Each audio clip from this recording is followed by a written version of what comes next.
अस्सलाम वालेकुम। कैसे हैं आप सब लोग। उम्मीद करती हूँ कि आप सब लोग बिल्कुल ठीक ठाक होंगे और अल्हम्दुलिल्लाह हम लोग भी बिल्कुल ठीक ठाक हैं। तो आज का वीडियो जो है मैं आप लोगों के साथ अपना लंच रूटीन शेयर कर रही हूँ। रूटीन नहीं है, लंच है। लंच आज मैं बना रही हूँ। जो ये हमारा जो वीडियो है वो पहले मैंने जब घर हम लोग शिफ्ट कर रहे थे उसी टाइम पे मैंने शूट किया हुआ था। तो ये मेरा पहले दिन का था लंच जो मैं बना रही थी, आप लोगों के साथ शेयर कर रही हूँ। तो उसके साथ साथ मैं आप लोगों को जो कुकिंग तो आप देखिएगा ही, और साथ में मैं आप लोगों को बताऊंगी कि जो ये घर हम लोगों ने लिया है, जो हम लोग घर लिया है, जो मैंने घर लिया है, वो घर हमारा खुद का है कि रेंट पे है। तो पहले कर लेते हैं लंच की बात। लंच में मैं बना रही हूँ भिंडी, दाल, रोटी और सब्ज़ी। भिंडी की सब्ज़ी, दाल और चावल और मिर्ची फ्राई करूँगी। क्योंकि हमारे घर पे तो गेस्ट हैं, लेकिन जो गेस्ट हैं वो जो मेरे फादर इन लॉ हैं उनको डॉक्टर ने गोश्त, मछली, इस तरीके की चीज़ों को खाने से मना किया है। इसलिए उन लोगों के आने के बाद ये पहला ही दिन था जब मैंने इस घर में कुकिंग की थी, और बहुत सादा सिंपल सी कुकिंग की थी। तो इवन कि मैंने रोटी भी नहीं बनाई थी, रोटी बाहर से मंगा लिया था। क्योंकि ज़ाहिर है जब हम शिफ्ट हो रहे होते हैं तो हमारी बॉडी इतना साथ नहीं देती कि हम घर का भी और शिफ्टिंग का भी सारा काम करें। मैं बहुत थक गई थी, लेकिन क्योंकि हमारा जो मेहमान था उसको घर का ही खाना खाना था, इसलिए मैंने इतना बनाना भी प्रेफर किया। उसके बाद आगे आगे जो भी ब्लॉग्स आएंगे वो थोड़े से 2-3 ब्लॉग्स ऐसे हैं जो मैंने पहले ही शूट किए हुए थे घर को सेटअप करते वक्त ही। उसके बाद फिर मैं शेड्यूल्ड हो जाऊंगी।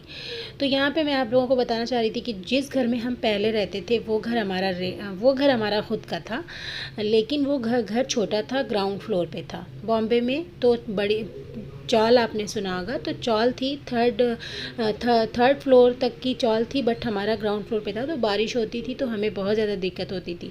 ऐसा नहीं था कि बारिश होते ही साथ घर के अंदर पानी आ जाता था, लेकिन जब बहुत ज़्यादा तूफ़ानी बारिश होती थी, बॉम्बे में बहुत ज़्यादा तूफ़ानी बारिश होती है, तो अगर 4 महीने बारिश होती है तो 3 बार तूफ़ान आता है। जो लोग मुंबई के अगर हमको देखेंगे तो शायद वो इस बात से रिलेट कर पाएँ कि मैं सच कह रही हूँ। तो वैसे तो मैंने 12 साल निकाला है उस घर में, और इंशाल्लाह मैं आप लोगों को वो घर भी शो करूँगी कि वो घर कितना छोटा था और मैंने 12 साल कैसे उसमें गुजारा। ऐसा नहीं था कि वो घर ख़राब था, वो घर भी मेरा बहुत खूबसूरत था। छोटा सा था लेकिन अच्छा था। लेकिन अब चीज़ें जो थी थोड़ा मैनेज करना मुश्किल हो रही थी, क्योंकि दावत है और इसके अब्बा डॉक्टर हैं और लोगों का आना जाना, मेहमान आते थे तो परेशानी होती थी। लेकिन फिर भी हमने 12 साल उस घर में निकाला है। तो उसके बाद हम लोगों ने ये डिसाइड किया, जब हम 5 महीने गाँव में रह के आए हैं लॉकडाउन के चलते, तो फिर हम लोग जब वहाँ से आने वाले थे ईद के बाद, तो हम लोग डिसाइड करके आए थे कि हम लोग जाके रेंट पे घर लेंगे और जो अपना वाला घर है उसको रेंट पे दे देंगे। तो लेकिन इत्तेफाक ऐसा हुआ कि जब हम लोग बॉम्बे में आए हैं तो हम लोगों ने पहले ही गांव में ही थे जब फ़ोन करके यहाँ पे लोगों को कह दिया था कि हमारे लिए कोई घर ढूंढो। तो यहाँ के लोगों ने 2-3 लोगों ने तो घर पहले से ही देख के रखा हुआ था। तो जैसे ही हम यहाँ पे उतरे हैं 3 की शाम में, तो 4 से ही हम लोग घर ढूंढना शुरू कर दिए थे। 4, 5, 6, 7, 8, 9, 10 हम लोगों ने 14-15 तारीख तक घर ढूंढा है। फिर हमें फाइनली ये वाला घर मिला, और ये इसके अब्बा के दोस्त का घर था। तो उन्होंने कहा कि मेरा घर ले लो, वेल फर्निश्ड है और तुमको ज़्यादा मतलब चीज़ें लेनी नहीं पड़ेंगी। अदरवाइज़ अगर हम कहीं एम्पटी हाउस लेते तो हमें शायद 50-60 हज़ार रुपये का फटका पड़ जाता।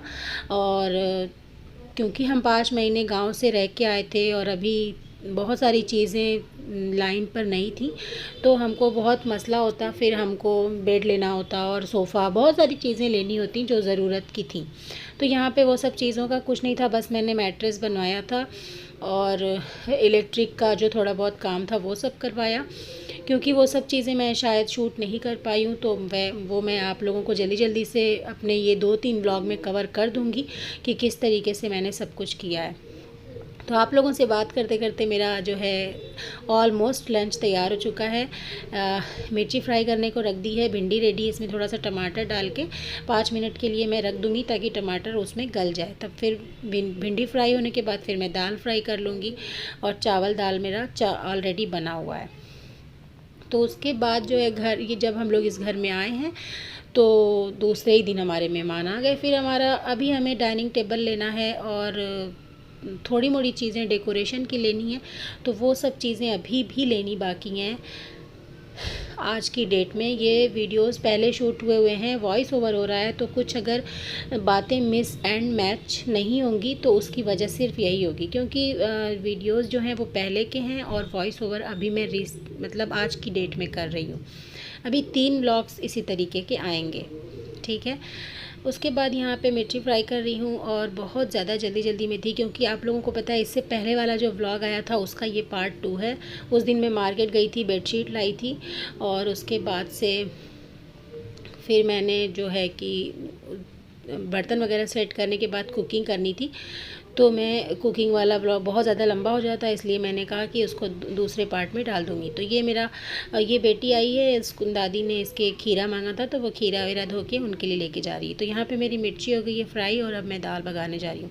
कल मुझे एक कमेंट आया था कल वाले ब्लॉग पे कि आपका वॉइस क्वालिटी जो है वो बहुत ज़्यादा ख़राब है। तो उसका रीज़न ये था कि जब मैंने वो पहला ब्लॉग था शूट किया था, तो मुझे समझ नहीं आया था कि वो वॉइस के ऊपर वॉइस ओवर हो गई थी। कुछ कई जगहों पे ऐसा हुआ था, और ये सड़क पे घर है तो पीछे से जो बैकग्राउंड में गाड़ी वाड़ी की आवाज़ आती है उसको शायद कवर करना मुश्किल है। फिर भी मैं कोशिश करूँगी कि मैं उसमें थोड़ी सी सुधार लाऊँ।